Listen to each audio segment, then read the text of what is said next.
everybody, welcome once again back to the channel. Today we're going to pose a very important question asked by one of the viewers. The question was how to tell if it's a racer or a breeder. And in today's video, that's what we're going to look at. Let's get on with it. Okay, a racer or a breeder? Probably the golden question in racing pigeons, because once you get the right stock, once you get the right one in line, you're pretty much guaranteed success, as long as you've got a good loft and you manage the birds successfully, which kind of goes hand in hand to being a good fancier, I suppose. But I'm going to disappoint you at the start, because really there's no test to finding out whether a pigeon is a good racer or a good breeder, apart from actually racing the pigeon or breeding from the pigeon, which is why, in our opinion, it's really important that you breed from your racers every year. It's no good just having a team of breeders, a team of racers, and then transferring the eggs every year into your racers, because you'll never actually find out how good your racers are. So every year, we always take youngsters off our racers. Admittedly, not every pair, but where we can, certainly off the older pigeons that have proven themselves as racers. That's what we do. So I would recommend that that's what you do as well, to find out where your future generations of breeders are going to come from. If you look at successful fanciers from across the world, on the weekend, on Pippa, the auction of Jella Jellama just finished. If you look at the pedigrees of Jellama's pigeons, you will often see generations of his own birds. They weren't birds he'd brought in from other successful fanciers. Well, one or two might have been. But in the main, they were generations of birds that he tested himself, he'd bred from, he'd found out they were successful breeders, and then he introduced them then into his own breeding loft. And that's the way that we try to do it. We do probably bring in one or two more birds, perhaps than Jellama, even though he's probably got more birds than us in total. But every year we probably bring in something to try, just to sort of cross in to test against our own birds, which is really, really important as well. Doesn't always work, of course, but over the years, because we've raced so many successful birds, we now know the type of pigeon that we're looking for. And that takes me on to the story of the Vandenbiel auction that we went to in the year 2006. Now, these were the days, fortunately, when you could buy a Gabby Vandenbiel pigeon without sort of having to remortgage your house. And some of you might remember that Gabby Vandenbiel had a joint auction with Mark Evans. We went to that auction, and on the day we went in, me and Dad went in together, and we didn't know the pedigrees of any pigeon. We went around and we selected the bird that we wanted to buy. We purchased him. He was bred from a brother to a pigeon called Julius of Gabby Vandenbiel, who was a national winner. And there were lots. There was the Blixham in his pedigree. There was the Wittenbuch in the pedigree. So it was a very, very well-bred pigeon. And from the Vandenbiel pigeon that we purchased, we bred Daisy Rose, 2 times first Welsh combine, from Lillas and from Rosemont. We've also bred pigeons that have won several times in the first 5, the first 10 of the Welsh South East National Flying Club. We bred Kaiser 53, 7th National Marburg, 530 miles, who won us the President's Cup with that performance. And we purchased a Vandenbiel cock because he reminded us of another successful pigeon that we had, a pigeon that we called Dover, or Bryn's Legacy as he was on our pedigrees, who was a fantastic racing pigeon. The highlight of his career was 2nd Welsh South Road National from Saints. And the Yoreth cock that we've got now, the Yoreth cock, who is the Vandenbiel cock that we call him, he possesses many of the same traits as Dover, and which is what you are looking to do. If you have a successful bird yourself, try, when you're introducing new stock, try and find birds that have a similar type, whether it's a long cast pigeon, whether you like a large winged pigeon, I don't know, whether you like a nice balanced pigeon, whatever traits that you look for in your own racers. When you're trying to look for your next generation of breeders, it's important that you look for those.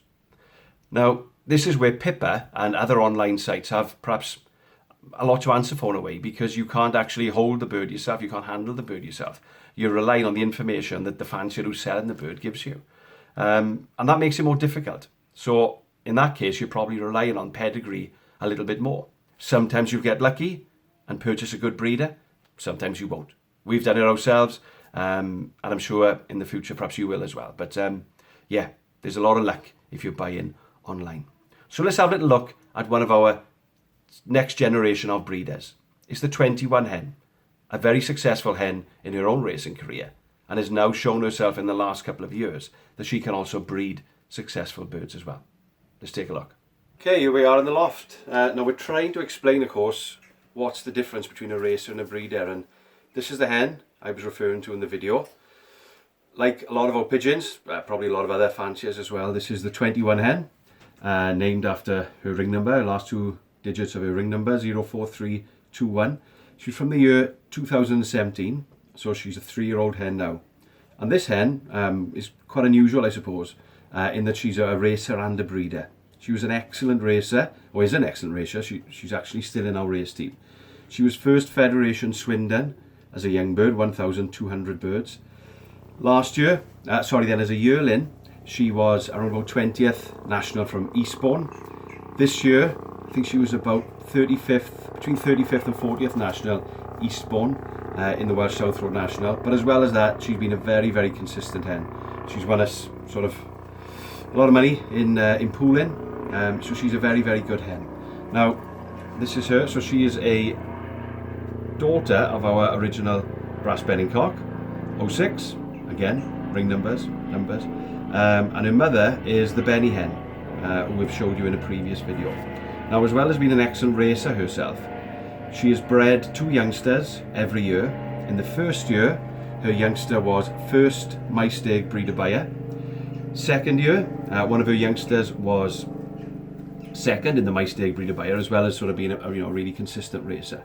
And then this year, she's bred 2 young birds, 2 cocks. We'll show you one of the cocks in a moment. And one of the cocks, well, they've both been in our first batch from 2 of the races, 2 of the young bird races. And the one cock has been 15th Federation, 3,800 birds. And he's come again this week from Newbury, and he was first club, and we think somewhere in the top 5 of the Federation from probably 3,000 birds. We haven't had the exact figure yet. But birds like this are worth their weight in gold.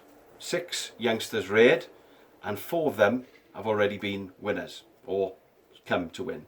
And that's the ones that you're looking to retain. So this hen, 3-year-old, she's now going into the breeding loft, where hopefully, in future years, she'll breed her like again, which is what we're after, which is Federation winners, even national winners.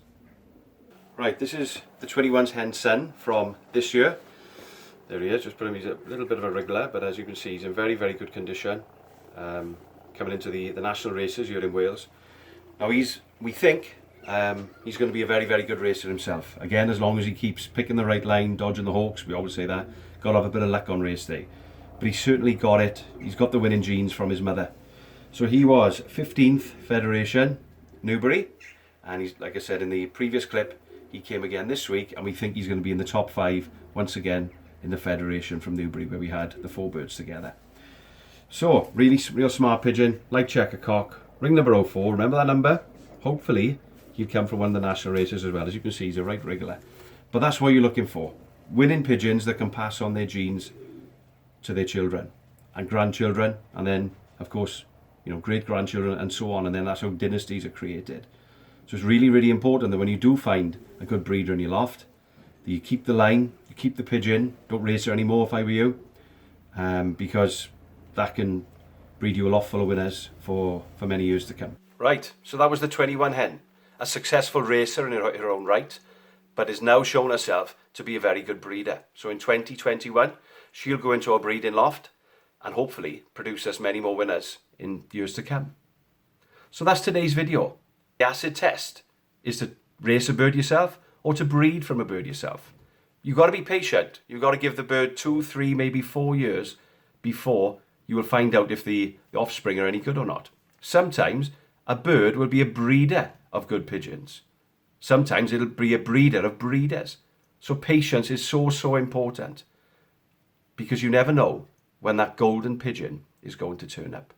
Take good care in your breeding, because breeding is golden, racing is silver. And if you get your breeding right, you're guaranteed, like we said at the start, good results.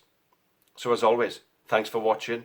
Please subscribe. Please share this video to any other Facebook groups or other groups, because I want to promote the sport of pigeon racing. That's why I'm making these videos, yes, to share knowledge, but also so that other people will become interested and one day may become involved in our great sport.